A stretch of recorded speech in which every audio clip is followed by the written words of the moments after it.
Por la fe podemos alcanzar promesas. Por la fe podemos no alcanzar promesas.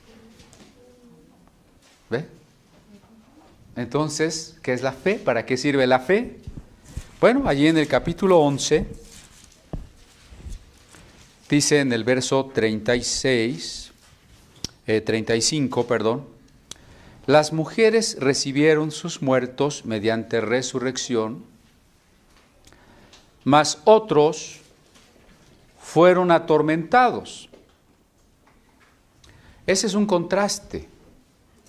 La palabra más o la palabra pero significan un contraste. Solamente que no lo usemos junto, ¿no? No vayamos a decir pero más sin embargo, no. Porque las tres son la misma cosa, ¿no? O es pero, o es más, o es sin embargo. Es un contraste, ¿no? ¿Cuál es el contraste? Que unos resucitaron y otros aceptaron que los mataran. Ahí está el contraste. Pero el contraste también está, si nosotros leemos en el 33, que por fe conquistaron reinos, hicieron justicia, alcanzaron promesas. ¿Sí? Tenga en cuenta esa. Alcanzaron promesas. Está hablando de la fe, ¿no? Por la fe alcanzaron promesas. Pero ahora lea por favor el 39. Y todos estos, aunque alcanzaron buen testimonio mediante la fe, no recibieron lo prometido. Ahí sigue el contraste, ¿no? Vamos a ir desplegando el núcleo del contraste. El contraste más cercano está en el 35, donde los que recibieron reinos, apagaron fuegos, taparon bocas de leones, ganaron batallas o recibieron a sus muertos resucitados. Contra lo opuesto, los que prefirieron morir, los que anduvieron errantes, desnudos, hambrientos, perseguidos. Ahí está el contraste. El siguiente nivel del contraste está subiendo hasta el 33 y al 39. Alcanzaron promesas y los otros por la fe no alcanzaron las promesas. Fue lo que le dije al principio, ¿no? Por la fe se alcanzan promesas y por la fe no se alcanzan promesas. Entonces, por lo pronto, la fe no es una panacea. Panacea quiere decir la medicina que lo curaba todo, ¿no? Por lo pronto, la fe no es una panacea de alcanzar todas las promesas, ¿no? Porque a veces tomamos esa actitud. Es que en la Biblia hay más de 3,000 promesas y de preferencia me compro aquella donde ya vienen en colores, ¿no? Y luego dice, y si usted tiene una necesidad, reclámele a Dios y dígale, aquí está, tú prometiste. Reclamarle a Dios es una actitud irreverente, temeraria. ¿Cómo voy a reclamarle a Dios? La fe no es una manera solo de alcanzar promesas, sino también de no alcanzar promesas. Bueno, entonces, ¿para qué? ¿Por qué podría seguir teniendo fe si no alcanzo la promesa? Número 1, porque la fe es una entrega, una respuesta al amor de Dios. Y yo no estoy con Dios porque me da o porque no me da, sino porque me ama y yo le amo, ¿no? Y eso trasciende, va más allá de obtener cosas. Estoy con Dios no por lo que obtengo, sino porque he conocido su amor y he respondido a su amor. Así que aunque la promesa no se reciba o no se vea, yo puedo saber que Él está conmigo. No lo veo, no lo siento, no veo su respuesta, no veo que solucione mi problema, no me siento ni contento ni animado, pero sé que está conmigo. Porque la fe va más allá de las emociones, de las suposiciones, de las circunstancias. ¿Por qué estos estuvieron dispuestos a no recibir la promesa? Ahí está en el final del 35, no aceptando el rescate a fin de obtener mejor resurrección, ¿verdad? Sí, no hemos visto ciertas promesas, no nos desanimamos por ello. Nosotros estamos esperando la más grande de todas las promesas, que es la resurrección. La Biblia no se escribió dividida en versículos. De hecho, creo que el verso 35 está mal dividido. Tendríamos que haberle reclamado a Roberto Estefanus, que dividió la Biblia en versículos, que el versículo 35 debería decir: las mujeres recibieron sus muertos mediante resurrección. Punto y aparte, verso 36, ahí debería empezar el 36. Mas otros fueron atormentados, no aceptando el rescate a fin de obtener mejor resurrección, ¿no? Porque a partir de allí comienza la lista contraria a todo lo que vimos antes, ¿no? Si unos apagan fuegos y ganan batallas, los otros, fíjese bien cómo dice, muertos a filo de espada. ¿No es lo contrario de ganar batallas? Cuando dice al final del 37, pobres, angustiados, maltratados, ¿no es lo contrario de conquistar reinos? Cuando dice, y no alcanzaron lo prometido, ¿no es lo contrario de alcanzaron promesas? Cuando dice que andaban errantes por los montes y las cuevas como si fueran cabras o ovejas perdidas, ¿no es lo contrario de taparon las bocas de los leones? Entonces, ahí está todo ese juego de los contrarios, mostrándonos que la fe va mucho más allá de recibir cosas bonitas. Definitivamente queda entonces fuera el pensamiento de que la fe es una manera en que yo puedo lograr ser exitoso, ser próspero, ser sano. Puede ser, porque algunos alcanzaron promesas. Habría que ver si hay una promesa que diga siempre serás rico o siempre serás exitoso, es otra cuestión. Pero la fe, también aquí es la fe en la adversidad, ¿no? Recuerde a Jesús. Él tomó una barca con sus discípulos para cruzar el mar de Galilea. Como Jesús tenía fe, no hubo ninguna tempestad, porque la fe evita las tempestades. ¿No? ¿Sí están despiertos? La fe no evita la tempestad. Jesús subió a una barca y sufrió una tempestad. Nosotros tenemos fe y hemos de pasar las pruebas. Eso es inevitable. La casa sobre la arena o sobre la roca, no importa dónde esté, pasa las tempestades. Eso es ineludible. Solamente que los discípulos que no tenían fe, solo podían ver la tempestad y se llenaron de angustia. Jesús se durmió, ¿no?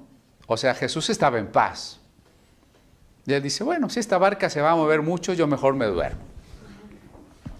Estaba tranquilo, estaba en paz. No es que la fe niegue las circunstancias, déjeme aclararlo, eso es muy importante, porque a veces está ese sutil engaño, ¿no? Es que no veas las circunstancias son mentiras del diablo. Las circunstancias son la realidad, no son mentiras del diablo, ¿no? La realidad es la realidad. Nosotros vemos la realidad y tenemos que reconocer la realidad. Solo que vemos algo que los demás no ven. Como decía Jesús a sus discípulos, ¿no? Bienaventurados ustedes porque ven lo que los profetas quisieron ver y no vieron. Nosotros podemos ver la realidad. Si no vemos la realidad, no somos cristianos, somos neuróticos o paranoicos o esquizofrénicos. Cuidado, porque hay una doctrina oriental que enseña que la materia es ilusoria y que es mentira y que entonces la mente es la que produce la realidad. La mente controla la materia, la mente puede cambiar las situaciones y ahí es donde se distorsiona el concepto de fe porque entonces la fe empieza a concebirse como un pensamiento positivo o como una serie de confesiones y declaraciones por las cuales yo puedo cambiar la realidad. La Biblia no enseña eso. Dios es el creador de la realidad. La realidad ha sido invadida por el pecado y el mal. Eso no lo podemos negar, está aquí. Hubo una infiltración de esas doctrinas esotéricas en varias ramas del cristianismo que dicen: la enfermedad no existe, el pecado no existe, el mal no existe. Son puros engaños. La realidad está distorsionada, invadida, caída por el pecado. Y eso no lo negamos. No negamos la prueba, no negamos el sufrimiento, la realidad de la enfermedad, la realidad de que usted no tiene dinero. A ver, hoy no tiene para pagar la renta y dice: no, es una mentira la pobreza. Pues dígaselo al casero porque yo no sé qué va a hacer, ¿no? La realidad es la realidad. Los discípulos vieron la realidad, Jesús sabe la realidad. Solamente que los discípulos no podían ver algo que está juntamente ahí con la realidad, siempre acompañándola, la presencia de Dios. Y entonces ellos dijeron: sálvanos que perecemos. Y entonces Jesús despertó, y lo primero que conminó a los discípulos fue: hombres de poca fe. ¿Por qué tienen miedo, hombres de poca fe? La tempestad la tenemos que pasar, ¿no? Entonces, quede claro que la fe no es una garantía de no pasar tempestades, pruebas, tentaciones, persecuciones. La fe es una manera de pasar la tempestad, sabiendo que Dios está con nosotros, aunque no lo veamos y aunque no lo sintamos y aunque no nos conteste, aunque los cielos sean de bronce y no escuchemos una respuesta divina. Ahora, la Biblia tampoco se dividió en capítulos cuando se escribió, ¿no? Ese fue un favor que nos hicieron, bueno, entre los judíos con sus parashot y después Sante Spagnini, Esteban Langton, pero quiero leerles como si no hubiera esa división en capítulos. Voy a leer muy despacio porque voy a leer otra versión, pero le pido que me siga con la vista en su Biblia, la que tenga ahí a la mano. La mayoría tiene Reina Valera. Yo voy a leer la Biblia Dios habla hoy. Bueno, el Nuevo Testamento, Dios llega al hombre, perdón. Dios llega al hombre. Me gusta mucho el título de este, porque es la esencia del cristianismo, ¿no? No es que el hombre llega a Dios, es Dios que llegó al hombre, ese es Cristo. Bueno, entonces les leo del capítulo 11, segunda parte del verso 35, y voy a continuar a principio del 12, Vamos a olvidar que hay capítulos y versículos. Lo que quiero es que captemos la unidad del pensamiento. Otros murieron en el tormento sin aceptar ser liberados a fin de resucitar a una vida mejor. Otros sufrieron burlas y azotes y hasta cadenas y cárceles. Y otros fueron muertos a pedradas, aserrados por la mitad o muertos a filo de espada. Anduvieron de un lado a otro vestidos solo de piel de oveja y de cabra, pobres, afligidos y maltratados. Estos hombres que el mundo ni siquiera merecía, anduvieron sin rumbo fijo por los desiertos y por los montes y por las cuevas y las cavernas de la tierra. Sin embargo, ninguno de ellos recibió lo que Dios había prometido, aunque fueron aprobados por la fe que tenían. Porque Dios, teniéndonos en cuenta a nosotros, había dispuesto algo mejor, para que solamente en unión con nosotros fueran ellos hechos perfectos. Por eso, nosotros, teniendo a nuestro alrededor tantas personas que han demostrado su fe, dejemos a un lado todo lo que nos estorba y el pecado que nos enreda, y corramos con fortaleza la carrera que tenemos por delante. Fijemos nuestra mirada en Jesús, pues de Él procede nuestra fe y Él es quien la perfecciona. Jesús sufrió en la cruz sin hacer caso de lo vergonzoso de esa muerte, porque sabía que después del sufrimiento tendría gozo y alegría, y se sentó a la derecha del trono de Dios. Por lo tanto, mediten en el ejemplo de Jesús, que sufrió tanta contradicción de parte de los pecadores. Por eso no se cansen, ni se desanimen, pues ustedes aún no han tenido que llegar hasta la muerte en su lucha contra el pecado, y han olvidado ya lo que Dios les aconseja como a hijos suyos. Dice en la Escritura: no desprecies, hijo mío, la corrección del Señor, ni te desanimes cuando te reprenda, porque el Señor corrige a quien Él ama, y castiga a aquel a quien recibe como hijo. Soporten ustedes el castigo, y así Dios los tratará como a hijos. ¿Acaso hay algún hijo a quien su padre no corrija? ¿Nota usted la hilación del pensamiento?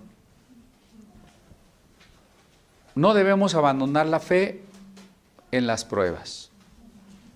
Muchas personas fueron probadas. Algunos murieron, como Abel, o esta lista final. Otros recibieron victorias de situaciones temporales. En ambos casos, todos ellos son testigos de que Dios es fiel, de que sus promesas son verdaderas. Por tanto, no debemos desmayar, sino, siguiendo a esta gran lista de testigos, seguir corriendo con paciencia, dejando todo ese pecado que nos estorba, y en vez de poner los ojos en la realidad, no la negamos, pero ahí no se detienen nuestros ojos. El verso 2 dice: pongamos nuestra mirada en Jesús. Porque es contemplarlo a Él lo que me produce la fe. Es seguirlo a Él y dejarlo vivir en mí lo que llevará esa fe a su consumación, a su meta, que es la salvación. Entonces, noten ustedes cómo está unido el capítulo 12 con el 11. ¿No? ¿Sí queda claro? Ahora, hay todavía un contexto más amplio. El capítulo 11 está entre el 10 y el 12. ¿Estamos de acuerdo? Entonces vamos al 10. En el capítulo 10, verso 35. No, perdón, antes. En el capítulo 10. En el capítulo 10, verso 23, dice: mantengamos firme, sin fluctuar, la profesión de nuestra esperanza, porque fiel es el que prometió. Ahí comienza a hablar de las promesas, ¿no? Y nos está invitando a estar firmes en lo que la esperanza profesa. ¿Qué profesa la esperanza? La vida eterna, ¿no? Lo que creemos, lo que afirmamos que vamos a recibir es la vida eterna. La profesión de la esperanza es la vida eterna. Dice: mantengámonos firmes. ¿Por qué nos vamos a mantener firmes? Porque la promesa de Dios está hecha por alguien que no miente, alguien que es fiel. Eso ya lo estudiamos también. Dios juró por sí mismo. Así que cuando habla de todos estos que recibieron la promesa y de los que no recibieron la promesa, todos tienen en común algo: la confianza en la fidelidad de Dios, en que al final la promesa se recibirá. Por eso en el verso 35 del 11 que leímos ya, dice: no aceptaron el rescate. Quizá cuando los iban a matar les dijeron: si ofreces un poco de incienso a la imagen del emperador, ya no te matamos. Y ellos dijeron: prefiero que me maten, porque yo no quiero negar a Cristo. Él es fiel y Él me va a dar una resurrección, es decir, una vida mejor. Si ustedes me perdonan la vida, bueno, pues tal vez viva otros 10 o 20 años en esta tierra y después nada. Pero si yo no rechazo a Cristo, si no abandono la fe, sí me van a matar en este momento, pero ¿yo qué voy a ganar? Una mayor resurrección. Entonces, Puede ser que la promesa no se recibe ahora, pero lo que está diciendo el verso 23 es que Dios es fiel. Y considerémonos unos a otros para estimularnos al amor y a las buenas obras. Eso es la iglesia, ¿no?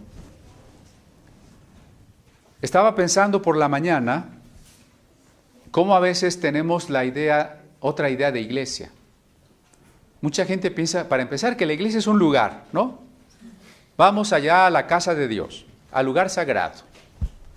Y en el lugar sagrado, bueno, está una institución que es la iglesia, que a veces me recibe, yo pues ahí voy y a veces apoyo y ya, esa es la iglesia, ¿no? La iglesia no es un lugar sagrado, la iglesia no está abierta el domingo, la iglesia no es una institución, la iglesia somos nosotros. Donde quiera que esté, puede ser aquí, puede ser en el campo, puede ser en la calle, en cualquier parte donde estemos nosotros, ahí está la iglesia. No es una institución a la que vamos, somos nosotros mismos. ¿A qué vamos a la iglesia? A cumplir con Dios, a ver a Dios, a pedirle por los problemas que tenemos y dar la ofrenda para quedar bien con Él, a ver si nos contesta. Eso no es la iglesia. La iglesia, o a lo que vamos a la iglesia, dice el verso 24, es a estimularnos unos a otros al amor y a las buenas obras. Note que el 24 está conectado con el 23. O sea, hay que estar firmes en la esperanza. ¿Qué necesitamos para estar firmes en la esperanza? Estimularnos unos a otros para amar, para seguir haciendo buenas obras, para visitar los enfermos, los necesitados, para llevar el evangelio, ¿no? Eso es estimularnos al amor y a las buenas obras. A veces pues nos empezamos a ver flojos, a veces indiferentes, a veces empezamos a desanimarnos y por eso si nos vemos aquí tenemos que ayudarnos, empujarnos, ¿no? Animarnos, no dejando de congregarse o de congregarnos como algunos tienen por costumbre. ¿Por qué no hay que dejarse de congregar? Porque como venimos a animarnos, nos dejamos de congregar, pues nos desanimamos. Y dice que algunos tienen por costumbre, o sea, ya hay cometas, ¿no? Vienen de vez en cuando. Digo que peor es que nunca vinieran. Bienvenidos, o sea, si solo vienen del Año Nuevo o la Navidad, está bien, digo, pero no es lo mejor. Lo mejor es no dejarnos de congregarnos, ¿no? Como algunos ya es costumbre. Tanto más cuanto veis que aquel día se acerca. ¿Por qué es importante mantenerse? Porque aquel día se acerca. ¿Cuál es aquel día? El día de nuestro encuentro con Dios. Y ese puede darse de dos maneras. O que me maten por Cristo, como estaban sufriendo en ese momento que se escribió la carta, o que Cristo venga. Y en los dos casos tengo que estar listo, ¿no? Porque si cuando me van a matar por Cristo mi fe es débil, pequeña, voy a negarlo. Voy a decir, bueno, pues esto de la religión no es tan importante. Todas las religiones son buenas, ¿verdad? ¿Para qué nos peleamos? No, ya, está bien ya. Vamos a abandonar a Cristo, ¿sí? O vamos a decir, Señor, tú sabes que yo sí te quiero, pero no quiero sufrir. Luego me pongo a cuentas contigo. Bueno, podemos negar a Cristo si nuestra fe es débil. Igualmente, si Cristo viene y no estamos preparados. No me quiero meter en ese tema más a fondo, pero Jesús advirtió, ¿no? A los tibios los vomitaré de mi boca. Dejemos ahí el punto. Estar preparados porque ese día se acerca. Ahora, recuerde que la carta a los hebreos todo el tiempo nos está insistiendo en no abandonar la fe. Solo releo algo que ya comentamos, el 26. Si pecáremos voluntariamente, después de haber recibido el conocimiento de la verdad, pecar voluntariamente no es cualquier pecado, ¿eh? No vaya usted a decir, pues es que hoy me enojé, ya no sé si soy salvo o no soy salvo. No, nosotros somos salvos porque Dios nos ha hecho hijos suyos. Él nos ha perdonado, nos ha redimido.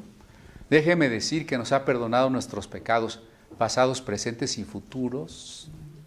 Pero el pecado voluntario aquí se refiere a la apostasía. Este fue un pasaje difícil, por ejemplo, para Lutero, ¿no? Lutero, que quería afirmar la certeza de la salvación contra la amenaza de la Iglesia de Roma, que decía, te voy a excomulgar y si no tomas la Eucaristía no te salvas. Lutero quiere afirmar, y con justa razón y bíblicamente, que la salvación es una certeza. Y en eso estamos totalmente de acuerdo. Pero cuando él se encontró con este pasaje, dijo, Hebreos se equivocó. No, Hebreos no se equivocó, ni se puede equivocar, ¿no?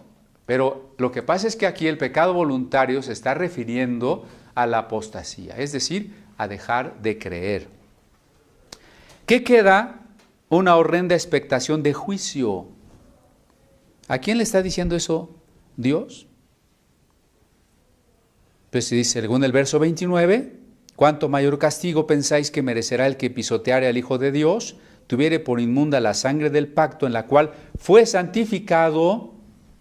Porque usted me podrá decir, sí está hablando de los inconversos. No, tuviere por inmunda la sangre en la cual fue santificado. ¿Sí? E hiciere afrenta al Espíritu de gracia. No le puede hacer afrenta a un espíritu que nunca tuvo. ¿Sí? En fin, lo que quiero reiterar y que ya hemos pues reflexionado a lo largo de estos domingos, es que la carta es una advertencia para no abandonar la fe. Como los que salieron de Egipto y quedaron postrados en el desierto, ¿no? Aunque vaya contra nuestras doctrinas y dogmas, aquí lo dice, ¿no? Hermanos presentes, hermanos a la distancia, no vayan a apedrear. Aquí lo dice. Ahora, ¿por qué el contexto es la paciencia? Porque ¿qué nos puede llevar a perder la fe? La tentación y el sufrimiento, ¿no? O sea, ya no quiero sufrir por Cristo, ya no quiero que me persigan, ya no quiero abstenerme de tantas cosas, o ya estoy tan lleno de problemas que yo no veo que Dios conteste nada. Eso de las promesas y de decretar y de cancelar, a mí no me sirve, yo ya no creo en Dios. ¿Verdad? Entonces, una posibilidad es que ya nos cansamos de sufrir o no queremos ser perseguidos. La otra posibilidad es que el pecado nos enrede, nos asedie y nos haga endurecer el corazón y posteriormente perder la fe. Por eso el escritor aquí lo relaciona, noten ustedes el verso 35. No perdáis pues vuestra confianza. Hermanos, que no se puede perder la fe. Pues entonces, ¿para qué me dice esto en el 35? ¿Se puede o no se puede? Pues se puede, ¿no? Pablo le escribe a Timoteo, incluso que algunos codiciando riquezas naufragaron en la fe. Se puede naufragar en la fe, se puede perder la fe. Por eso aquí la exhortación es lo contrario. No perdáis vuestra confianza, que tiene grande galardón. ¿Cuál es el galardón? La resurrección. Porque os es necesaria la paciencia. ¿Ve? ¿Qué es necesario? ¿Y qué es la paciencia? Soportar el sufrimiento o la prueba sin perder la fe. Llévese esa definición de paciencia. No es nada más que se aguante el sermón. Gracias que es paciente. Pero paciencia, en su sentido bíblico, en su sentido profundo, es soportar persecución, prueba, dolor, tentación, sin abandonar la fe. Esa es paciencia. Entonces, note usted cómo dice el 36, os es necesaria la paciencia. ¿Y cómo comienza el capítulo 12? Por tanto, nosotros también, teniendo en derredor nuestro tan grande nube de testigos, despojémonos de todo peso y del pecado que nos asedia y corramos con paciencia la carrera que tenemos delante.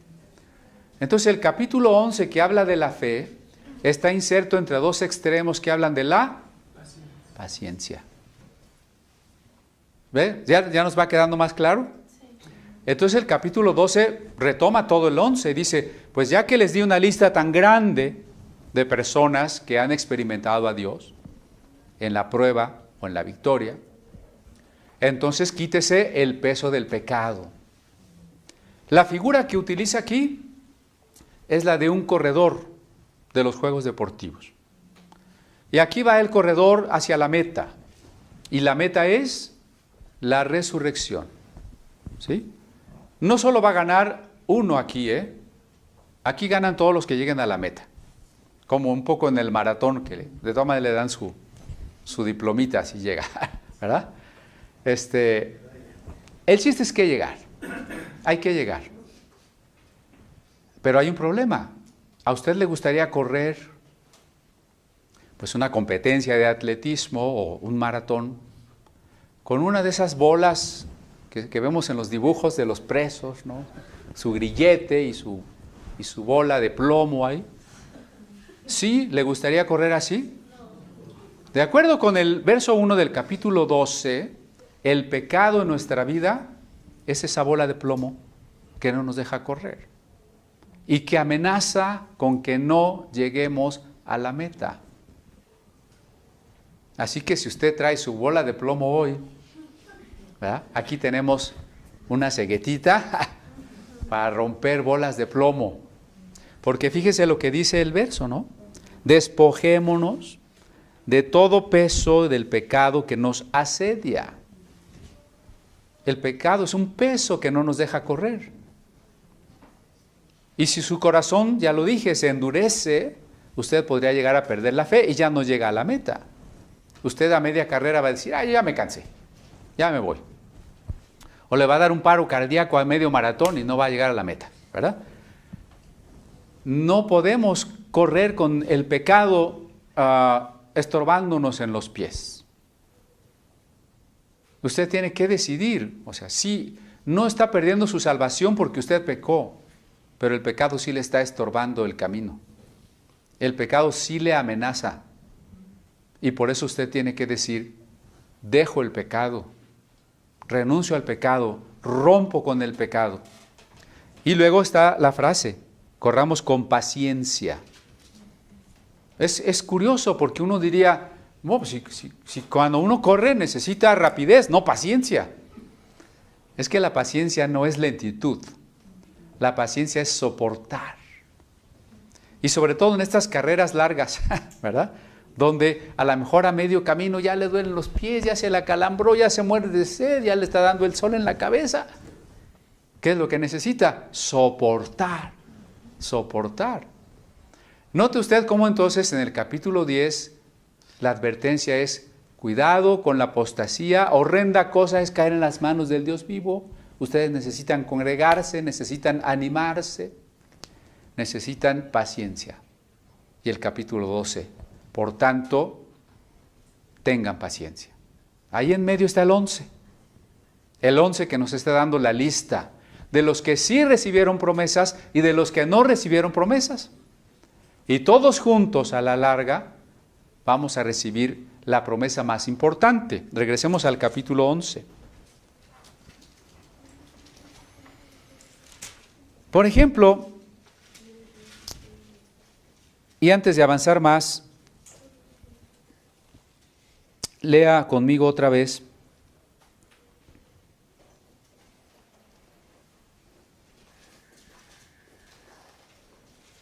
el 37. Fueron apedreados, aserrados, puestos a prueba.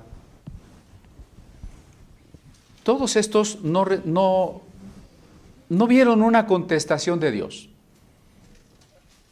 ¿No cree que al igual que nosotros, cada una de estas personas cuando estaba en una prueba dijo, Señor, ayúdame? Señor, tengo hambre, ayúdame, y no llegó la comida. Señor, me quieren matar, sálvame, y lo mataron. Señor, mira, defiéndeme, y lo golpearon y lo torturaron. No vieron la respuesta divina. Porque la fe es la certeza de lo que no se ve. ¿Se acuerda que así empezó el capítulo 11? Cuando alguien quiere hablar de la fe y comienza en el 11.1 sin entender que hay un contexto, dice, la fe es la sustancia de las cosas que no se ven. Como yo no veo mi BMW deportivo de último modelo, pues lo voy a visualizar y ya me va a llegar. La fe es la sustancia de las cosas que no se ven. ¿Y cuáles son las que no se ven? Pues las promesas que no se reciben. La salvación que no llega. Jesús que no ha regresado. No termina el capítulo 10 diciendo, aún un poquito y el que ha de venir vendrá y no tardará. O sea, precisamente la fe es porque las cosas no se ven. ¿No sería más fácil si el Jesús resucitado viviera en este mundo y lo pudiéramos ir a visitar o viniera cada rato y oyéramos la voz atronadora de Dios desde las nubes? ¿No sería más fácil? No necesitaríamos la fe, ya todo estaría aquí. La fe es de las cosas que no se ven. Pero las cosas que no se ven tienen que ver con las promesas de Dios. Las que realmente estén en la Biblia, porque a veces hasta se afirman promesas que ni están en la Biblia, ¿no? Y con la promesa fundamental. ¿Cuál es la promesa fundamental? La resurrección. Así que la fe es la certeza de lo que no se ve. Lo que no se ve es la salvación. Y en la fe yo estoy con Dios porque sé que Él está conmigo a pesar del dolor. Si tengo cáncer o tengo SIDA, sé que Dios está conmigo.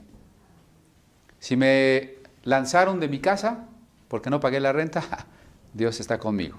Bueno, espero que sí, sea responsable y la pague. Pero lo que quiero decir es que no importa la situación en la que estemos, negativa, dolorosa, aunque pudiéramos sentir que Dios está muy lejos, que no nos ha hecho caso, debemos saber que está con nosotros. Yo le aseguro que usted alguna vez ha tenido la tentación de decir, no, pues Dios sí le contestaba a David, a Abraham, pero a mí Dios no me quiere. A mí Dios no me contesta. A mí no, la verdad no. ¿Ha tenido esa tentación? Porque pues a veces a usted no le ha salido las cosas como quiere, ¿no? Entonces la fe es saber que Dios está con nosotros a pesar del dolor. A pesar de la sensación de la ausencia, no está ausente. Está aquí. ¿Sí? En el versículo, el 30 y, ¿qué les dije? El 37 dice, fueron apedreados, aserrados, puestos a prueba. ¿Sí? En algunas Biblias puede ser que no esté allí puestos a prueba, porque eso ya lo había dicho antes, y la palabra poner a prueba es muy parecida en griego a la palabra ser aserrado. Entonces, algunos manuscritos volvieron a añadir la nota fueron puestos a prueba. No está mal, pero en algunas Biblias podría no encontrarlo. Digamos que la palabra epristezan es ser aserrado y la palabra eperestean es puestos a prueba. Entonces parece mucho. Algún escriba por ahí la puso 2 veces, ¿no? O algo así. Pero me interesa cuando dice aserrados, ya les mencioné que se refiere al martirio de Isaías, pero quiero que conozcamos un poco más esa tradición, ¿no? Este libro es uno de los tomos, uno de los 6 tomos de los apócrifos del Antiguo Testamento. Entonces les voy a leer precisamente en el libro que se llama La Ascensión de Isaías, que Hebreos 11 está citando, un poco del capítulo 5 de la Ascensión de Isaías, para que conozcan la historia, ¿no?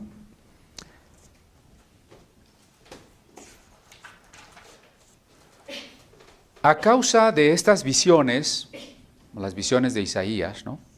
De Dios, de la gloria de Dios, Isaías 6 dice que Isaías vio la gloria de Dios. Los falsos profetas lo acusaron de blasfemo porque decían a Dios nadie lo puede ver. Y también denunciaba la idolatría, entonces pues eso les molestó mucho. Entonces, a causa pues de estas visiones, se irritó Beliar. Beliar es la forma aramea de decir Belial, que es uno de los demonios principales, en la tradición judía, ¿no? Se irritó Beliar contra Isaías, moró en el corazón de Manasés, acuérdense que Manasés era el rey, el hijo de Ezequías. Y durante el reinado de Ezequías, Isaías había sido el profeta más importante. Incluso cuando el rey Sennacherib había ya destruido a las 10 tribus del norte, la capital de Samaria, había tomado la mayor parte de las ciudades del reino del sur de Judá y estaba sitiando Jerusalén. Y el rey Sennacherib le dijo al rey Ezequías: ¿acaso los dioses de los otros pueblos los han librado de mi mano? ¿Por qué piensas tú que Jehová te va a librar a ti?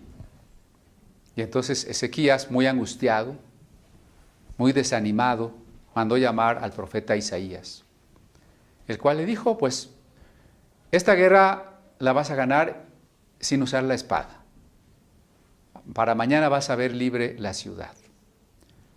Y el que te amenaza, pues, morirá. Efectivamente, aquella noche hubo una peste que acabó con la mayor parte del ejército asirio. Los demás se retiraron porque el rey recibió noticias de unos problemas allá en su tierra. Regresó a su tierra y, orando en el templo de su Dios, fue asesinado.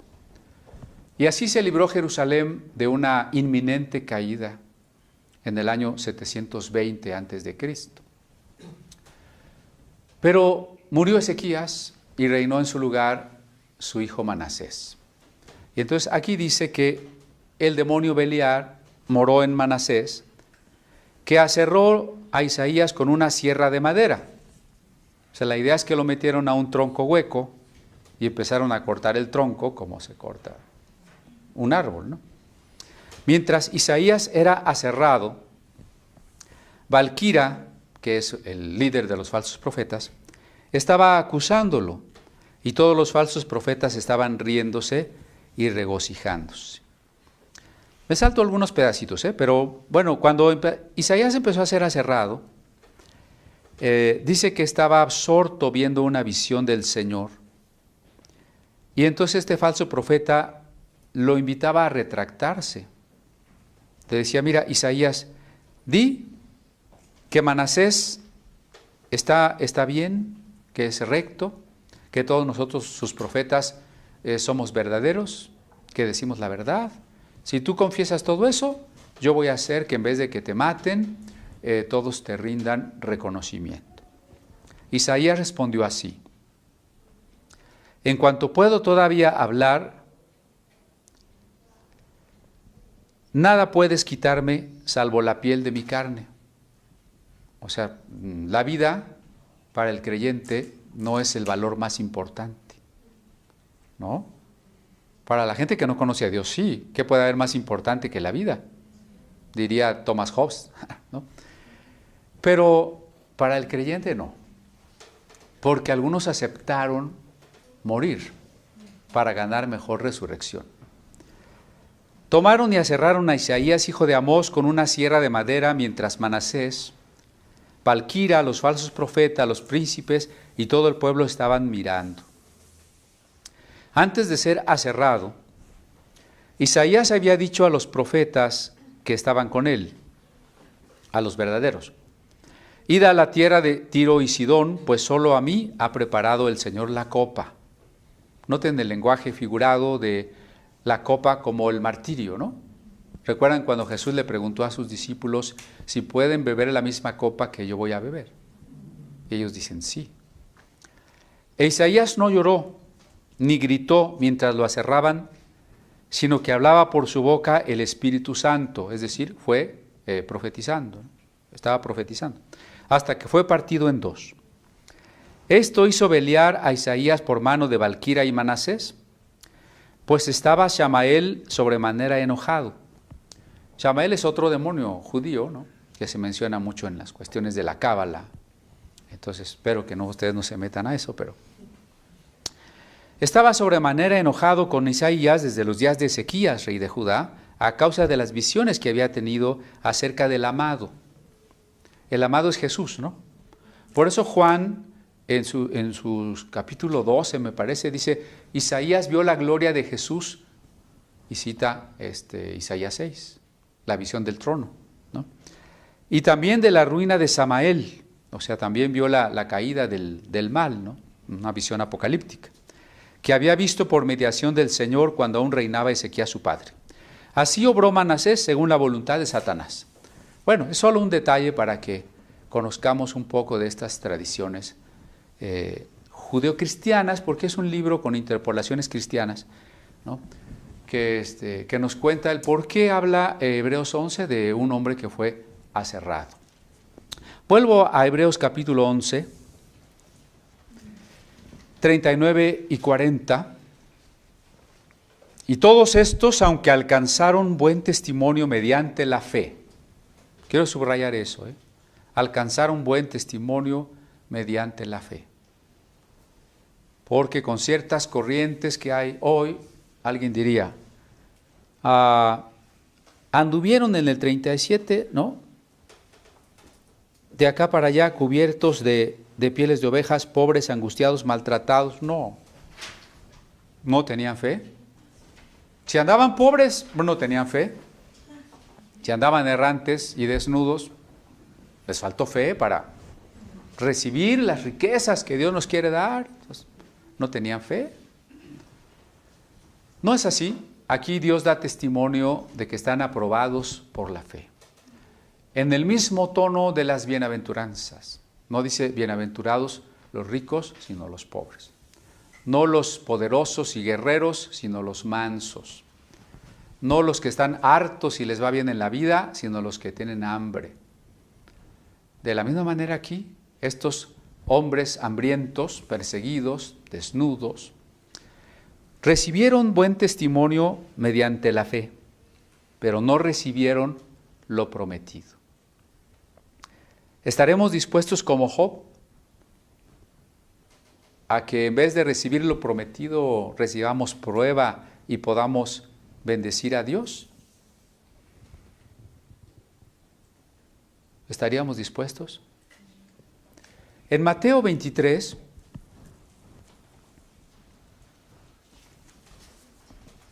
en su verso 25,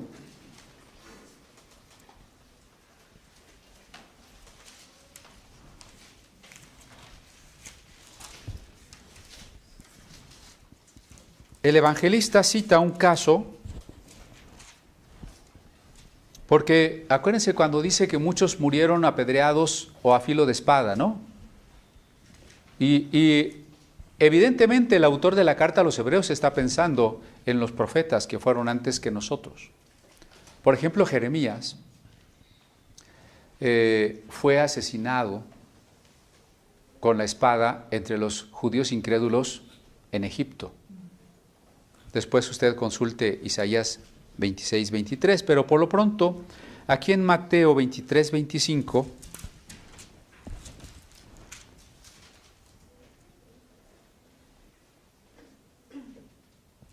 está hablando Jesús de cómo mataron a los profetas, ¿no?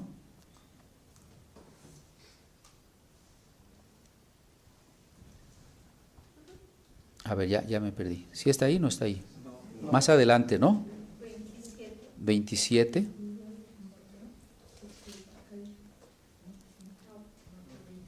En el 30, ¿no?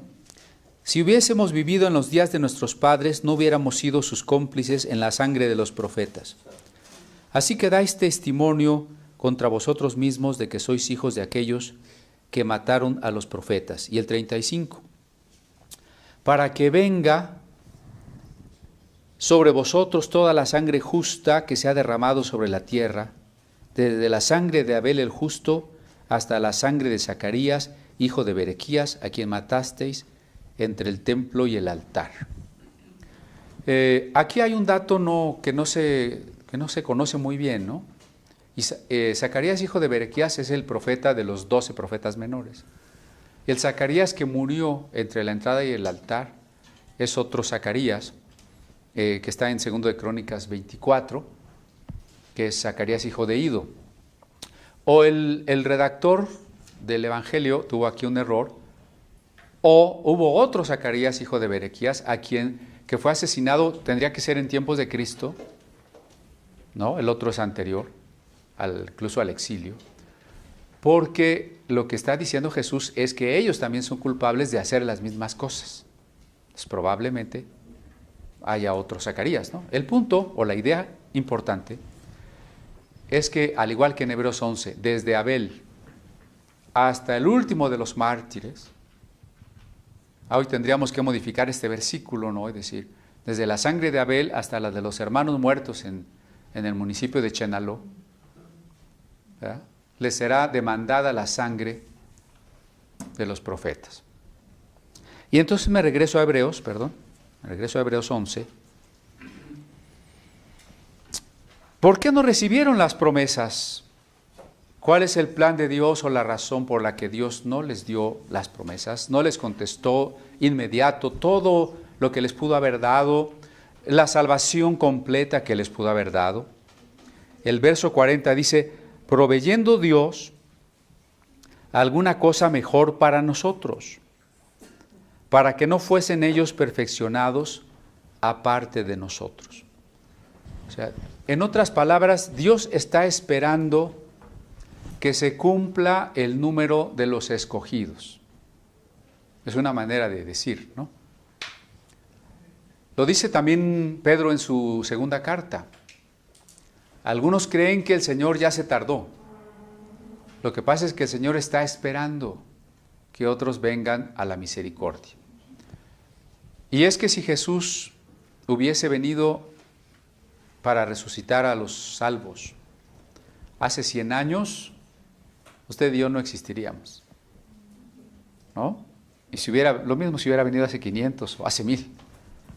Nosotros no hubiéramos existido y no seríamos los sujetos que van a deleitarse con la vida eterna. ¿Usted quiere existir?